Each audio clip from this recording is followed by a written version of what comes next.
ചെല്ലുക എന്ന് അള്ളാഹു പറഞ്ഞിരിക്കുന്നു.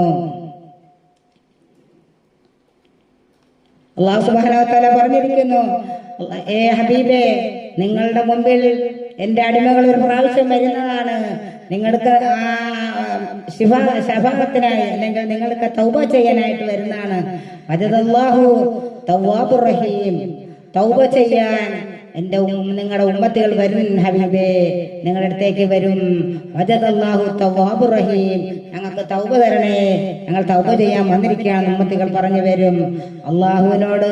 അപ്പോൾ റസൂലുള്ളാഹി സ്വല്ലല്ലാഹു അലൈഹി വസല്ലം പൊറുക്കലിനെ ചോദിക്കും, അള്ളാഹുവേ, എന്റെ ഉമ്മത്തികൾക്ക് നീ പുറത്തു കൊടുക്കണേ എന്ന് അള്ളാഹു ചോദിക്കുകയും അള്ളാഹു സുബ്ഹാനഹു വ തആല ഉടനെ തന്നെ ആ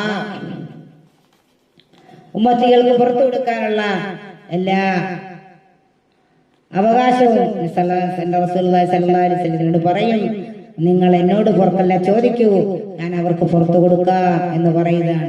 അതുകൊണ്ട് അല്ലാഹുവിന്റെ ഹബീബായ റസൂലുള്ളാഹി സ്വല്ലല്ലാഹു അലൈഹി വസല്ലം സമ്പൂർണ്ണ മനുഷ്യനാണ് മഹാനബി. അതല്ലേ പറഞ്ഞത്, നമ്മൾ പറയുന്നതല്ല ഖുർആൻ പറയുന്നതാണ്. അൽ ഖുർആൻ.